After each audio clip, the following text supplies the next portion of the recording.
포스코 2026년 1분기 실적을 스룹풋 회계로 분석하고 연말 매출 및 손익분기점을 예측해 봅니다. 매출은 0.4% 감소했는데 영업이익은 41% 감소했습니다. 가공비 배부 재고자산 회전율은 10.7회전이고 손익분기점 브릭 이븐 포인트는 11월로 예상됩니다. 구독, 좋아요 부탁드립니다. 포스코 사업 계획입니다. 본사는 경상북도 포항시 남구 동해안로 6261번지 괴동동 홈페이지에 방문했고요. 여전 냉연, 스테인리스 등의 다양한 철강 제품을 생산하여 자동차, 조선, 가전, 건설 등의 철강 수요 산업에 기초 원자재를 공급하고 있습니다. 2022년 3월 1일을 분할기일로 하여 포스코 홀딩스 주식회사 분할전 회사 포스코 분할존속법인에서 물적 분할되어 신규 설립되었습니다. 홈페이지 대표이사가 본질, 실행, 현장 중심의 일하는 문화를 바탕으로 세계 최고의 경쟁력을 가진 포스코를 만들어 나가겠습니다라고 인사를 하고 있네요. 포스코 이게 정문이 이렇게 생겼습니까? 직접 안 가봐가지고 이런 조형물이 있네요. 오늘 뉴스에 이런 게 있었습니다. 중국 철강 관세 없는 길로 들어온다. 완제품 맡기자 반제품으로. 최지희 조선베이저 6월 14일 중국산 완제품 수입 줄고 슬래브 등 반제품 유입 증가. 하반기 판재료 가격 회복 변수. 중국산 철강 공세가 완제품에서 가공 전 중간 소재인 반제품으로 옮겨가고 있다. 올해 들어 중국산 철강 완제품 수입은 줄었지만 후판 열연강판의 원소재인 슬래브 수입은 70% 넘게 늘었다. 반덤핑 관세로 완제품 수입 장벽이 높아지는 사이 관세 대상이 아닌 반제품이 중국산 철강의 새 유입 통로가 되고 있는 것으로 보인다. 철근 형광의 소재가 되는 막대 모양 반제품인 빌렛 수입도 66,195톤으로 작년 대비 소폭 증가했다. 이 사진은 중국 후베이성 우한 강철 제철소에서 슬래브가 생산 라인을 위를 지나고 있는 사진을 게재했습니다. 중국 철강 회사들은 부동산 건설 경기 침체로 자국에서 소화하지 못한 물량을 해외 시장에 내보내왔다. 덤핑에다가 정부 보조금까지 있죠. 주가가 비상장 기업인데 포스코 홀딩스 거로 한번 비교를 해봤습니다. 37만 7천 원, 1년 전보다 42.8% 상승했고요. PBR이 뭐 딱 적용은 안 되는 거겠습니다. 어쨌든 그 1 이상으로 올라갔습니다. 포스코 홀딩스가 100% 지분을 가지고 있고요. 홀딩스의 최대 지주는 국민연금공단이 약 8%, 그리고 외국인이 31.56%를 가지고 있습니다. 골드만삭스가 눈에 띕니다. 이렇게 표현해 봅니다. 포스코는 홀딩스 설립과 동시에 비상장으로 숨었기에 홀딩스 주가로 비유했습니다. 그 홀딩스라는 게 개별로는 그 자회사들 수입의 원천이 영업이익을 배당을 받는 거기 때문에 홀딩스 개별 손익 가지고는 의미가 없죠. 그렇다고 해서 연결로 하면은 포스코만 있는 게 아니고 여러 많은 또 자회사들이 있기 때문에 실질적으로 그 경영 실적이 어떠냐 분석하려면은 개별을 봐야 되는데, 결국 이 포스코 비상장화된 포스코를 전자공시 시스템에 가서 봐가지고 분석을 해보지 않을 수 없었습니다. 스루풋 회계로 분석한 결과입니다. 매출은 8조 9,353억 원으로 0.4% 감소했고, 매출에 비례하는 매출 재료비는 6조 778억 원 3.6% 증가했습니다. 그 갭이 플러스 3.9%이기 때문에 우리는 여기서 원재료 및 연료 가격이 상승했다라고 1차 추론해 볼 수 있습니다. 운영경비가 2.9% 감소했습니다. TO의 생산성은 1.09로서 0.06포인트 하락했고 영업이익은 2,374억 원으로 41% 감소했습니다. 그러나 원가회계 영업이익보다는 242억 원이 더 이익이 났습니다. 이것은 가공비 배부 재고자산이 감소했기 때문입니다. 감소했음에도 재고 회전율은 떨어졌습니다. 그래서 글자로 정리해 보면은 영업이익 41% 감소 원인은 1차 원인 매출 0.4% 감소, 2차 원인은 매출 재료비 3.6% 증가, 3차 원인 재고 회전율 하락으로 스룹풋 회계에는 표현할 수 있습니다. 원가 회계 영업이익보다 242억 원 실제로 더 이익이 났다. 이는 조직원들의 성과평가가 매우 중요한 요소이다. 자신들의 노력이 저평가되게 만든 게 원가 회계라는 거지요. 원가 회계 손익으로 영업이익 38.4% 감소 원인을 질문을 해보면은 1차 원인은 물론 매출액 감소입니다. 2차 원인은 매출원가 1%가 증가했습니다. 3차 원인은 판매 관리비가 5.7% 증가했습니다. 이렇게 되는데 그러면은 2차 질문을 할 수밖에 없습니다. 매출원가 증가 원인은 무엇입니까? 라고 되어 있는데 스룹풋 회계에는 손익계산서 자체에 매출 재료비가 증가했다. 그 매출 재료비는 가공비가 배부된 재고자산이 아니기 때문에 그 원재료 가격이 상승했다는 것을 의미를 하는 거죠. 그렇게 뭐 매출원가라는 게 크게 재료비하고 가공비하고 재고자산 증감 이게 들어가는 거니까 스룹풋 손익계산서는 나름대로 그 윤곽을 쉽게 잡을 수가 있죠. 재고자산 명세입니다. 제품, 반제품, 부산물 합쳐서 가공비, 배부, 재고자산 3조 1,393억 원, 연초보다 884억 원을 줄였습니다.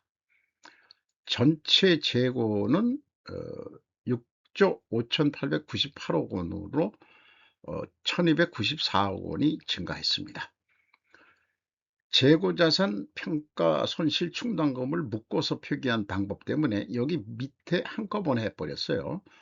각 재고 계정들의 수치는 취득가격입니다. 장부가격이하는 취득가격으로 분석하지 않을 수 없었고요. 문제는 포스코는 거의 대부분의 주석 데이터를 숫자 속성이 아닌 문자 속성으로 입력 공시하여 정보 이용자가 일일이 재입력해야 하는 시간과 에너지를 낭비하게 만들고 있습니다.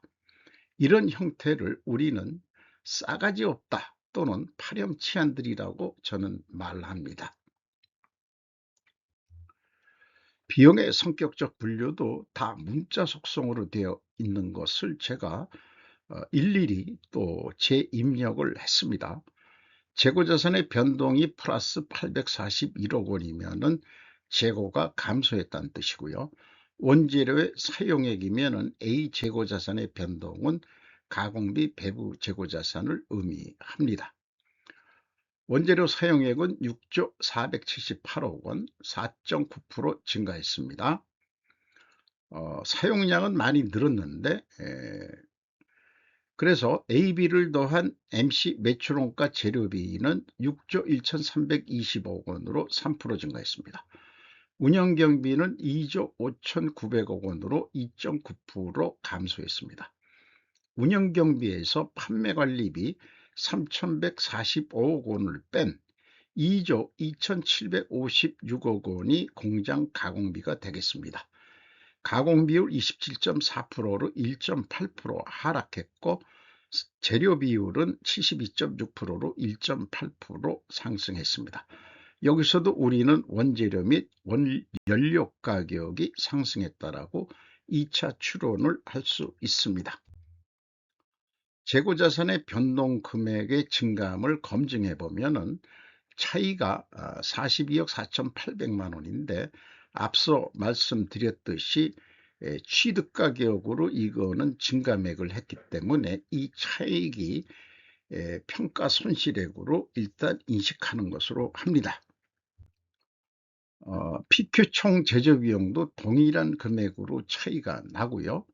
현금흐름표 검증이 좀 문제가 있습니다. 현금식으로 읽어보겠습니다. 현금이 1,513억 5,500만 원이 나갔는데 재고는 1,376억 4,300만 원밖에 증가하지 않았습니다. 그래서 137억 원의 현금을 어디다가 공금 유용을 했느냐라고 물으니까 무슨 얘기요? 재고자산 평가 손실액이요. 142억 7,600만 원입니다. 아니 평가 손실이 더 잡았잖아. 5억 6,400만 원으로. 이거 틀린 것도 문제 아니냐. 그런데 현금 흐름표에 142억 7,600만 원이라고 평가 손실 금액을 기재했지만 재고자산 명세에 표현되어 있어 평가 충당금 증감액을 보면은 81억 6천만 원밖에 되질 않습니다. 따라서 61억 1,600만 원은 이거 진짜 공금 유형 아니냐라고 강하게 신문을 해봐야 될 사항입니다. 한마디로 불투명합니다. 어쨌든 원가회계하고의 영업이익 차이 242억 원은 재고 감소액에서 가공비율을 곱하면 검증이 됩니다. 주요 운영경비입니다. 인건비가 5,484억 원으로 10.6% 증가했습니다. 직원수는 17,641명, 요거는 2025년 말 2024년 말로 비교할 수밖에 없었습니다. 272명이 감소했습니다. 노동생산성 평균임금은 1억 2,430만 원으로 12.3% 상승이 예상이 됩니다. 남아있는 사람들은 임금이 올랐다는 얘기죠. 그러나 노동생산성은 떨어졌는데 노동분배율은 올라갔습니다. 침묵하고 살아야죠. 조용히. 협력자기가 협력업체 거기 들어가서 작업하는 사람들인데 아마 3D를 많이 할 거로 알고 있어요. 6,954원으로 4.8%. 자기네들은 인건비가 12.3%나 올렸는데 협력업체는 4.8%밖에 올려주질 않았다. 불만이 있을 수 있습니다. 노란봉투법 나오면은 어떻게 될지 모르겠네요. 운반비가 5.8% 감소했습니다. 그만큼 영업활동이 감소했다고 봐야 되겠죠. 전력 용수료가 이상합니다. 954억 원인데 전년도 1분기에는 2,089억인데 어떻게 54.3%가 감소할 수 있느냐.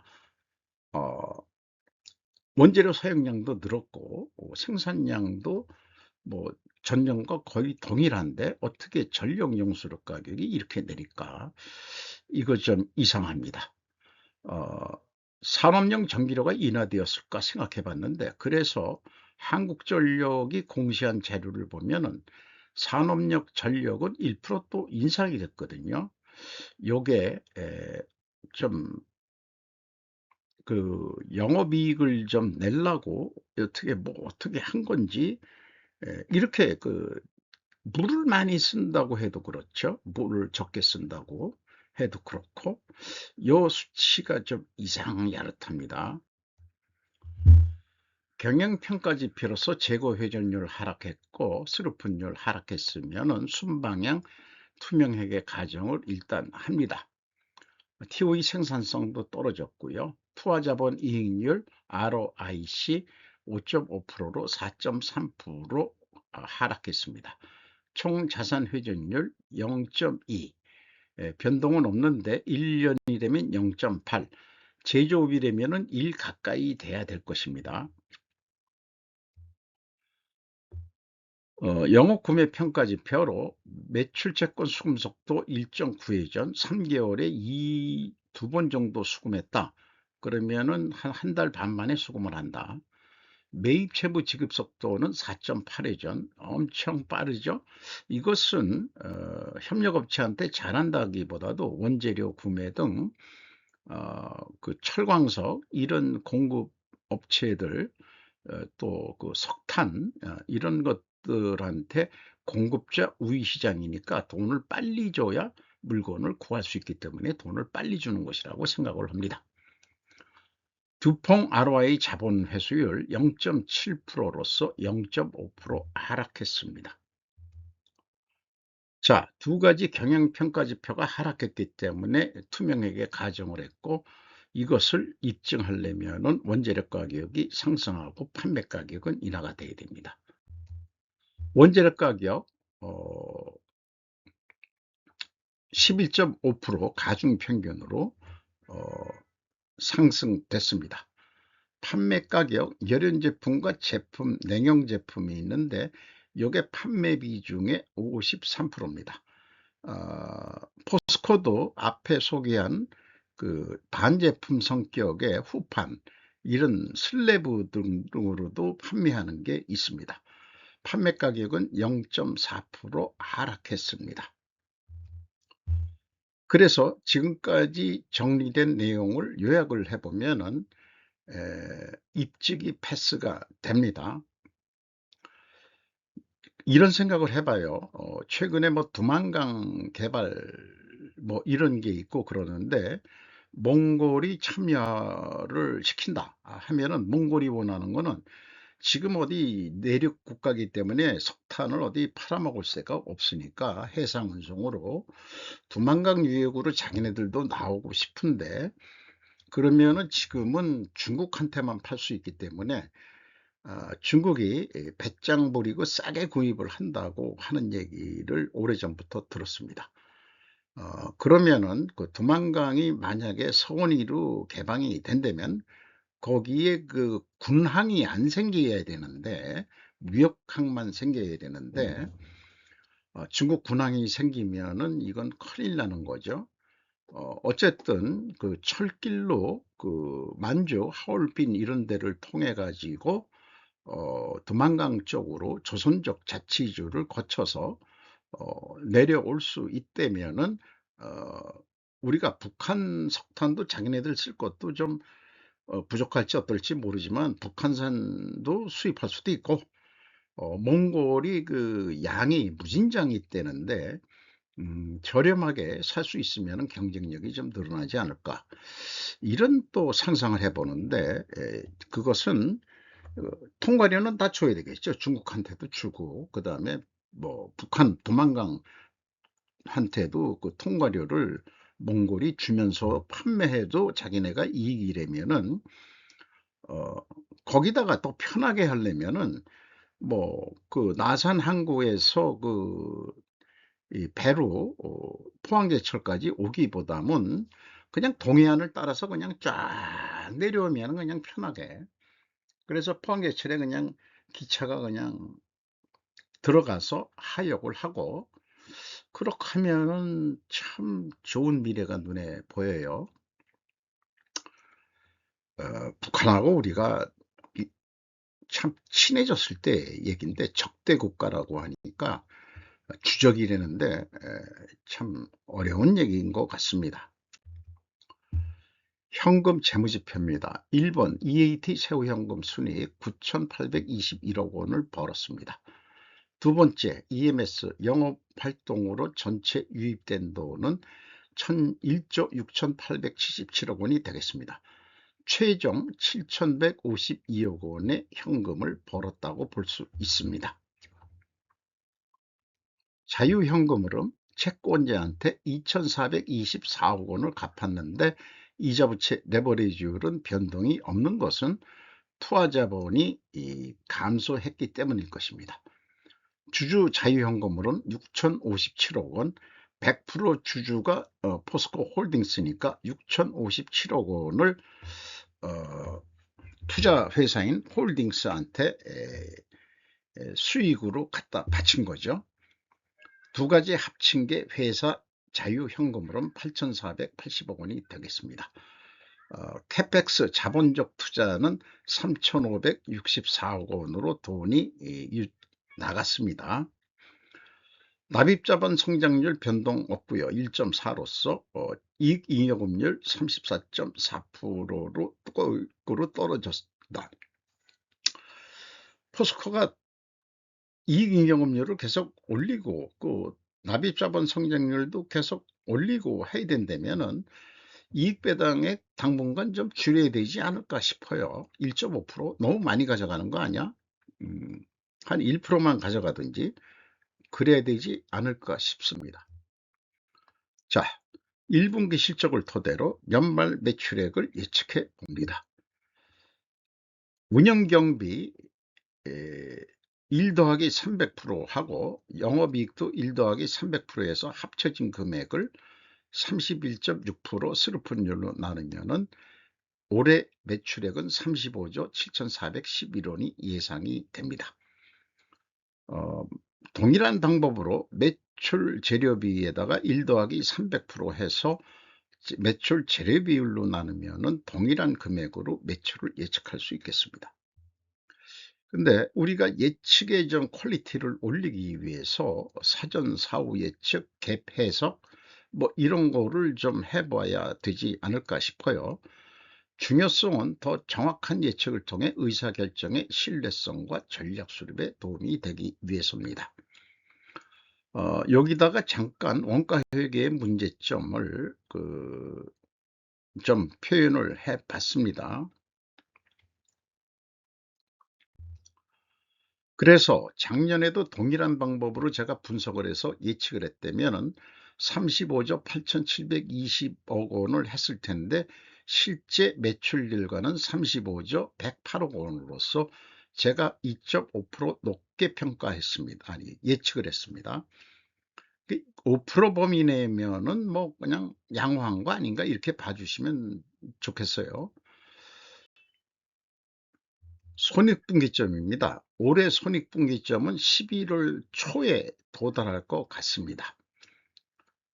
그런데 작년에는 10.4월에 손익분기점이 도달했습니다. 그러니까 올해는 0.6개월 좀 늦게 도달하는데 20일 늦게 좀 발생하니까 돈을 벌 수 있는 이익이 발생할 수 있는 기간이 한 40일 정도뿐이 안 될 것 같아요. 그거 가지고 벌어 가지고 이익 배당을 하고 뭐 그렇게 되는데 참 이 제조업 사업이라는 게 손익분기점이 이렇게 늦게 도착해 가지고는 도달해 가지고는 참 제조업이라는 게 이렇게 어려운 거구나 하는 걸 새삼 느끼게 됩니다. 그래서 손익분기점을 앞당길 방안은 없을까 이렇게 좀 우리가 질문을 던져볼 수 있는 것입니다. 위에 거를 좀 읽어 드리겠습니다. 손익분기점 매출 달성 때까지는 절대 덤핑 판매를 하지 말아야 한다. 넘어서면 그때는 매출 재료비만 건지는 수준이라도 판매를 하라. 중국이 덤핑한다고 비난 공격만 할 것이 아니라 중국과의 경쟁에서 이길 길을 찾아라. 어느 업종이든. 그래서 실행 계획을 조금 수정할 필요 2.5%니까 그냥 300% 그냥 가져가기로 합니다. 그래서 이걸 톤당 판매 단가라고 가정을 해서요. 톤당에 3,500만 원이 너무 비싸니까 한 10톤 단위 철강이라고 하면은 그러면은 남는 게 한 90만 원 남습니다. 근데 이익을 더 내보자고 한다면은 재고 회전율이 10.7 회전인데 11회전 2.7% 조금만 더 노력을 해보자. 그러면은 매출 단가 인상 효과가 3,670만 원으로 올라가서 실제 이 금액이 안 일어난다 하더라도 종합적인 효과는 더블 180만 원으로 이익이 증가할 것입니다. 왜냐? 손익분기점이 넘어서 노력을 추가 판매를 한다면은 그렇다는 얘기죠. 스루풋은 매출 재료비만 증가를 하면 되거든요. 그리고 OE 증가율이 뭐 그래도 조금 된다고 봐야 되겠죠. OE 증가율은 운영 경비율에서 요 2.7% 매출 추가 증가율만큼 영향을 받는다고 생각을 합니다. 따라서 브릭 이븐 포인트를 앞당길 방법은 결론은 재고 회전율을 상승시키는 것입니다. 이것 외에는 다른 방법론이 생각나지 않습니다. 제 머리로는. 그리고 이게 가장 효과적인 방법일 거예요. 왜냐하면 판매 단가를 급격히 올리기도 좀 어려운 거 아니냐 이런 얘기입니다. 그 경쟁 때문에. 자, 원가 회계로는 제조 원가부터 고려를 해봐야 되고 그 다음에 매출 원가까지 고려를 해봐야 됩니다. 그 제조 원가가 동일하더라도 매출 원가는 재고가 감소했을 때는 33조 4,500만 원으로 증가해 버리고 재고가 증가했을 때 5%는 33조 1,360억 원으로 매출 원가가 줄어듭니다. 이게 원가 회계 그 매출 원가의 그 마녀 같은 매직이죠. 그 로직이 그렇습니다. 그래서 이 목표 영업이익을 달성하기 위해서는 재고가 감소할 때는 이거를 아까 말씀드린 대로 톤당 가격으로 얘기를 하면은 10톤 단위 3,566만 1,000원에 팔아야 되고 재고가 증가할 때는 동일한 영업이익을 낸다면은 35조 24만 7천원에 팔아도 동일한 영업이익이 나옵니다. 이것이 이 원가회계의 문제입니다. 그래서 실행계획, 자, 이 있는 데이터를 가지고 다 좀 부풀려서 견적을 뽑아봐도 영업 마진도 한 85만 원 정도 비율인데 90만 원 올리고 해도 3,555만 원뿐이 안 됩니다. 그래서 스루풋보다도 더 싸게 파는 거로 의사결정을 내린다. 이렇게 되면은 남는 게 한 79만 원 남습니다. 그런데 스루풋하고 동일한 금액으로 팔았을 때 동일한 매출 원가율이 됐을 때 영업이익 나는 것은 85만 9천 원으로 그 한 조금밖에 오르질 않아요. 한 8% 정도. 영업이익과의 차이, 그 영업이익 증가가 한 6만 7천 원밖에 늘어나질 않습니다. 스루풋은 더블이 아까 늘어난다고 그렇게 말씀을 드렸죠. 그러니까 손익분기점 지나고 나서는 원가 회계라는 게 이게 그래서 굳이 그게 쓸 필요가 있느냐 이런 생각이 들어가는 거예요. 다시 한번 좀 비교를 해보죠. 스루풋은 3,570만 원에 팔아야 된다. 그래야 90만 원 남는다고 돼 있는데 원가 회계는 35만 5천 아니 3,550만 원에 팔아도 돼. 그 79만 원 남는다 이게요. 그러니까 스루풋보다도 좀 적게 이익이 나고 재고가 증가할 때는 스루풋보다도 한 20만 원 돈을 더 법니다. 그런데 이 밑에 거는 동일한 매출액을 했을 때 매출원가율을 낮춰야 그 스루풋은 더블이 늘어나거든요. 거의 90만 원에서 180만 원. 그 정도까지 되려 그러면은 매출원가율을 94.2%에서 92%로 줄여야 됩니다. 한 91%뭐 해도 되는데 92%로 해봤어요. 2.2%. 매출원가를 그렇게 급격히 그 내리는 것이 쉬운 건 아니니까. 그래서 뭐 그 비슷한 수준으로 했을 때 매출원가율을 2.2% 내려야 됩니다. 자, 이 문제점을 동일 매출액에서 원가 회계가 영업이익을 증가시키기 위해서는 매출원가율을 낮춰야 합니다. 낮출 방법은 재고를 늘린다는 유혹에 쉽게 넘어갑니다. 경영방침이 있는 재고에서 추가 매출만 일으키라는 것이라면 생산은 그만하고 있는 재고에서만 팔아라. 그렇다면 재고 감소면 매출 원가가 증가하기 때문에 남은 선택지는 운영비용 절감밖에 없습니다. 2.2%를 재고 증가로는 할 방법이 없으면은 2.2%를 어떻게 내릴 거예요? 그것이 우선순위로 의사결정하는 것이 원가회계란 마녀에서 빠져나오지 못하게 되는 현실이니까, 그 현실의 한계를 알기 때문에 매출이 감소하면 무조건 사람부터 자르는 의사결정이 선행되는 거 아닌가. 그래서 우리는 드라마 김 부장을 많이 보게 됩니다.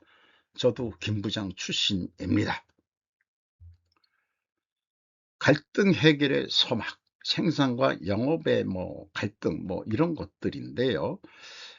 핵심은 일반 사회 현상이나 또 그 전체 경영 현상, 이런 거에 다 적용해 보려고 어휘들을 적었습니다만은, 이 스루풋 회계에 관련돼서 추가 여기다가 좀 말을 정리했습니다. 매출원가 산식이 제약 요소입니다.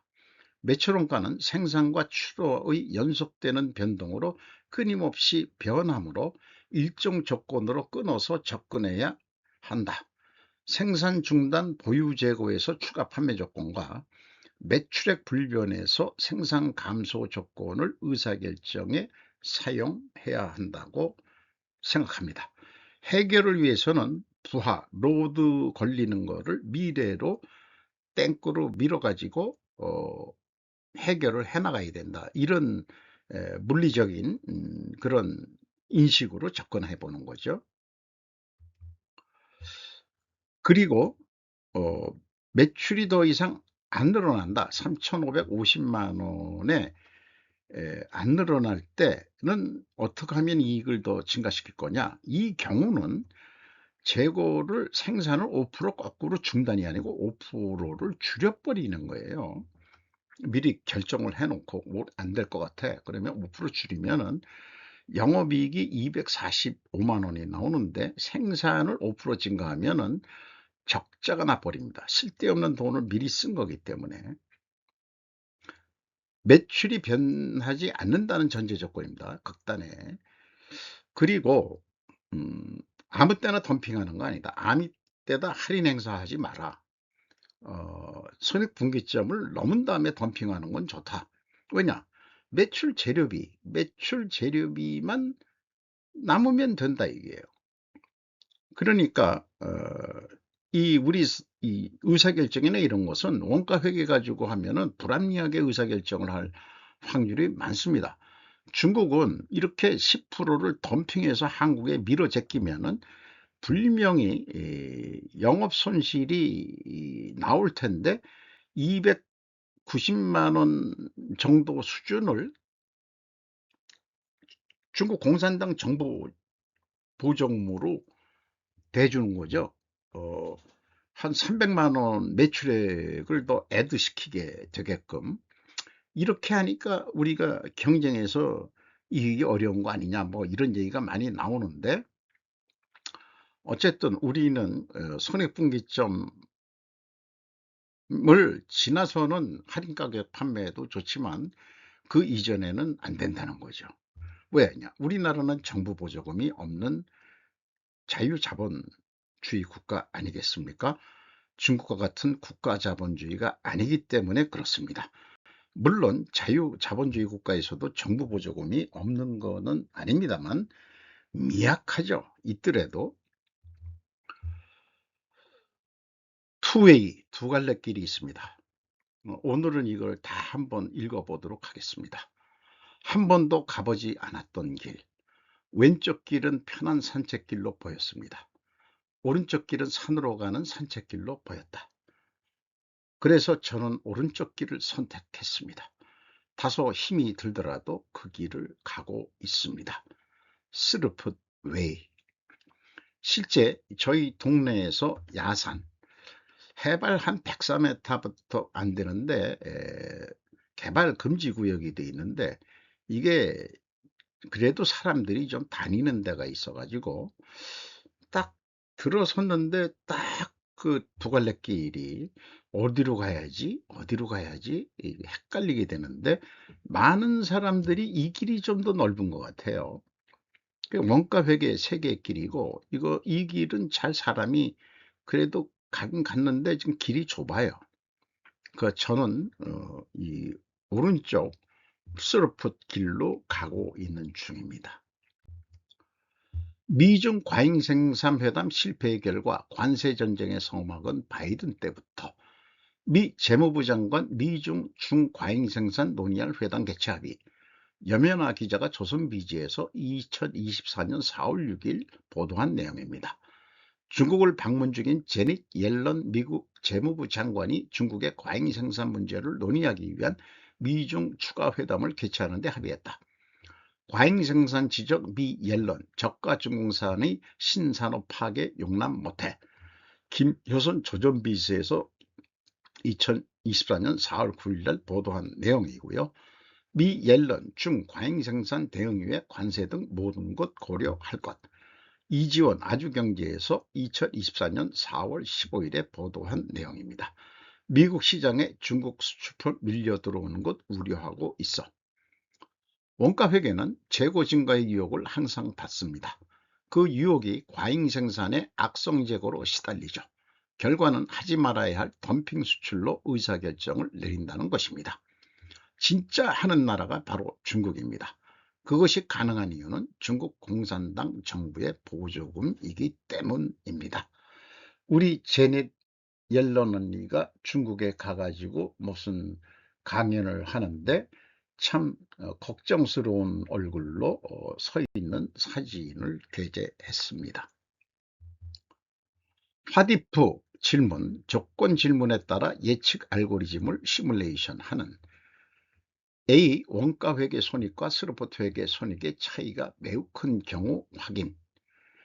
B. 가공비 배부 재고자산율을 올려야 할 이유. 명확한 선호 관계를 가진 계층구조. 예측 알고리즘이 스루풋 회계 예측 계획 모듈. 통제는 불확실성 정량화 모듈인데 가공비 배부 재고자산 회전율이다.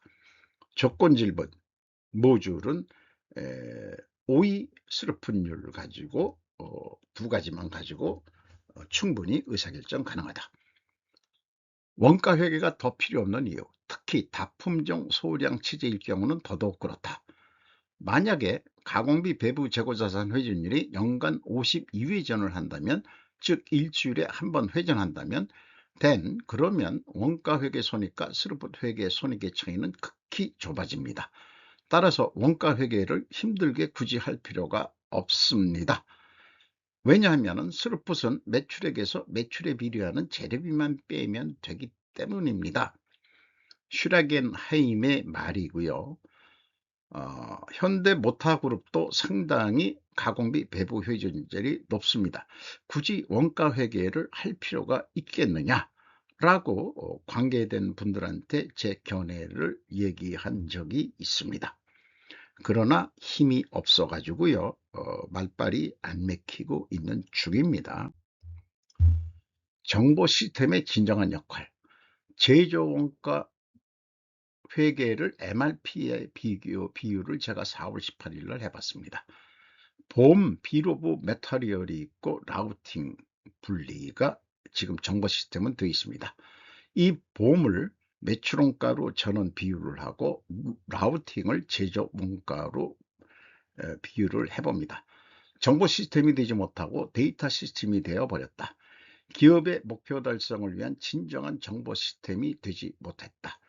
의사결정 시스템으로서의 정보 시스템은 현실성, 면역성, 평가 지표가 내재되어야 한다. 본과 라우팅의 통합이 되어야 한다. 비유로 요리 레시피에서 재료 목록과 조리 순서가 한 장의 문서로 되어야 한다.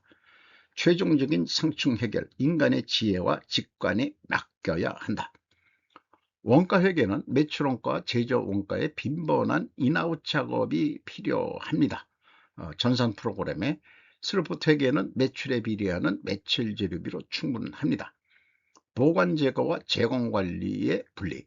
보관 재고면은 이게 제품이라고 할 수 있고요. 제공 재고는 제공품이죠. 불필요한 복잡성을 야기하고 제공재고와 보관재고를 하나의 통합재고로 관리해야 한다. 제가 가공비 배부 재고자산으로 묶어서 분석한 이유가 여기에 해당하겠습니다. 물리적 한계로서는 시장 제약, 자원 제약, 공급자 제약이 있을 수 있습니다. 목표의 정합성, 스루풋 중심의 평가를 해야 한다. 스루풋 극대화, 재고의 최소화, 운영경비의 최소화. 기업이 자신의 한계를 인식해야 하고 그것을 극복하는 과정이 필요한 것이다. 아무리 AI 시대라고 해도 정보 시스템에 대한 것과 의사결정 시스템의 논리는 지금도 유효합니다.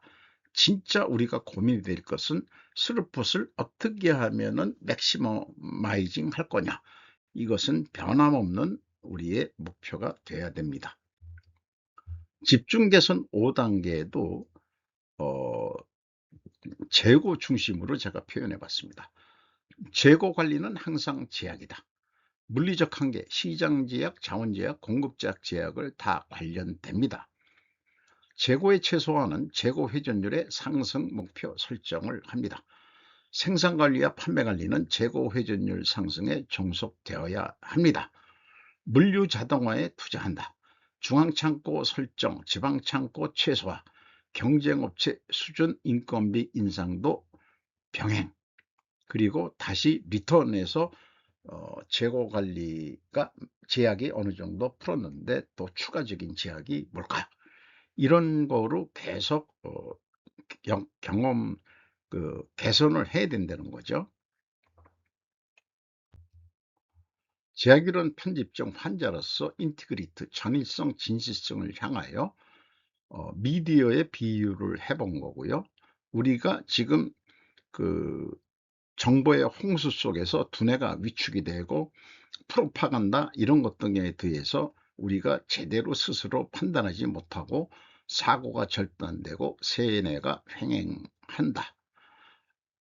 앰푸테이션이라고 그러네요. 그래서 우리는 보철, 프로스테시스를 해야 된다. 아까 정보 시스템 소개했듯이 MRP가 확산되면서 본과 라우팅이 분리되면서 심한 인아웃 데이터 시스템의 복잡한 데이터 시스템이 돼버려 가지고 이것을 우리가 효과적인 정보 시스템이 되게 만들어야 된다는 얘기고요. 원가 회계로 돌아와서 원가 회계의 확장은 보관 재고와 제공 재고가 분리되면서 그래서 우리는 매출 원가가 따로 있고 제조 원가가 따로 있고 또 총 제조 비용이 또 따로 있습니다. 이거는 뭐 원가 하시는 분들이 익히 알고 있는 내용이고요. 그래서 이것을 스루풋 회계로 통합을 시켜야 된다. 원가 회계의 세계적 확장으로 우리의 두뇌는 위축되어 있는데 그걸 인지하지 못하고 있습니다. 사고를 절단당했기 때문입니다. 원가 생산성으로. 그리고 현실은 원가 세력은 막강하고 스루풋 세력은 국내에서는 저 정도 혼자 외로운 광야에 그냥 소리 지르는 뭐 선지자로 비유한다면은 좀 그렇고 그렇습니다. 저의 졸작입니다. 기업 회계, 손익 회계에 관한 한 저는 오른쪽 슬풋 웨이로 간다 그러지만 사실은 그게 개혁파 있는 것입니다. 바람직한 조직의 평가를 위하여는 반드시 원가 절감을 중시해야 한다. 원가 절감을 중시하기 위하여는 반드시 제조원가 회계가 유지 보수되어야 한다. 한편 바람직한 조직의 성과 평가를 위해서는 이익 증가를 중시해야 한다. 이익 증가를 중시하기 위하여는 반드시 스루풋 회계로 개혁해야만 한다. 창시자인 유대인 골드렛 양작 물리학 박사는 사실상 이것은 테리토리 싸움이라고 말을 했습니다. 결국 진실이라는 것은 세력도 있어야 된다. 그게 현실인 거죠. 제조원가 회계를 쓰레기통에 버리고 새 회계를 찾자.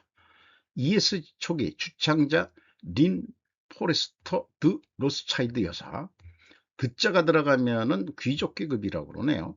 쓰레기통에 버리고 새 용어 찾자. 김민지 기자가 2023년 10월 16일 더 PR에서 보도한 내용입니다. 이 사진은 2015년 쉐라톤 워커힐에 와서 한국 기업들 ESG 하세요, 이 말 한 가지로 이렇게 제대로 안 하다가 얘네들 내 말 안 듣네 해가지고 갑자기 2000년 초부터 개나 소나 다 ESG, 홈페이지 들어가면 개나 소나 지속가능 경영 ESG, 그거로 다 그냥 똑같아요. 이 홈페이지에다 들어가 보면은. 그리고 그걸 얘기하면서 또 포용적 자본주의를 말했었습니다. 중국 공산주의도 포용하겠다는 것으로 제 귀에는 들립니다.